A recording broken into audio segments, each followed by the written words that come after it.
SP గారు సాధారణమైన వ్యక్తి కాదు, ఒక జిల్లా అధికారి. మరి అలాంటి మనిషి మీద అలిగేషన్ వస్తే అడగకుండా ఎలా ఉంటాం? సార్ మీరు సమాధానం చెప్పండి. ఏమండి ఏం మాట్లాడుతున్నారు మీరందరూ? ఆవిడేదో చెప్పగానే అదంతా నిజమే అని నమ్మేసి మీరు టీవీలో టెలికాస్ట్ చేయడమే కాకుండా ఇలా డైరెక్ట్ గా ఇంటికి వచ్చి నిలదీస్తారా? ఇప్పుడు యాక్షన్లో ఓపెన్ చేయడం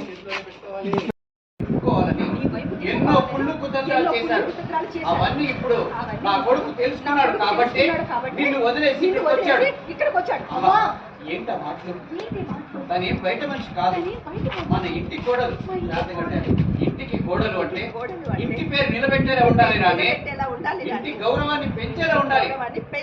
అంతేకాని ఇలా 10 మందిలో అరుస్తూ ఇంటి పరువు తీసే వాళ్ళని కోడలు అన్నారు, శత్రువులు అంటారు. అమ్మా వాళ్ళు ఏదో కోపంలో మాట్లాడుతుంటే మీరు కూడా ఇలా మాట్లాడితే ఎలా? తీసే వాళ్ళని కోడలు అనరు, పరువు తీసే వారిని కోడలు అనరు, శత్రువులు అంటారు. నెక్స్ట్ రాదా? అంతే, మాట్లాడండి, చెప్పండి చాలు.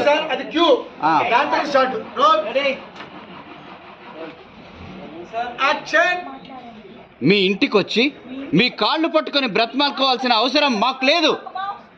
రెడీ రెడీ రెడీ అమ్మా, రెడీ రెడీ రెడీ అయిపోయింది కదా, స్టార్ట్ చేద్దాం. రెడీ. మీ ఇంటికి వచ్చి మీ కాళ్ళు పట్టుకొని బతిమాలుకోవాల్సిన అవసరం మాకు లేదు. రెడీ. మీ ఇంటికి వచ్చి మీ కాళ్ళు పట్టుకొని బతిమాలుకోవాల్సిన అవసరం మాకు లేదు. నేను అక్కడే బానిసలా ఉండి ఉంటే నన్ను బాగా చూసుకుని ఉండేవారు.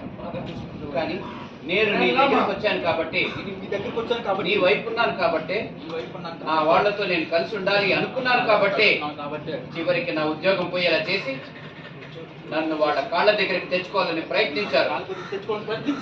అక్క, ఇలాంటి వాళ్ళతో నేను కలిసి ఉండాల్సింది? ఇలాంటి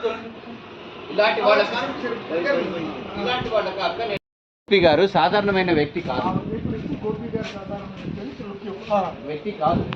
ఒక జిల్లా అధికారి. మరి అలాంటి మనిషి మీద అలిగేషన్ వస్తే అడగకుండా ఎలా ఉంటాం? సార్ మీరు సమాధానం చెప్పండి.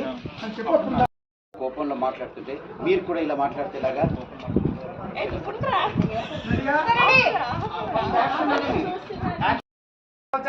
సమాధానం చెప్పండి అన్నప్పుడే మళ్ళీ మైకుల ముందుకు. ఓకేనా? అది గుర్తుపెట్టుకోండి. రెడీ.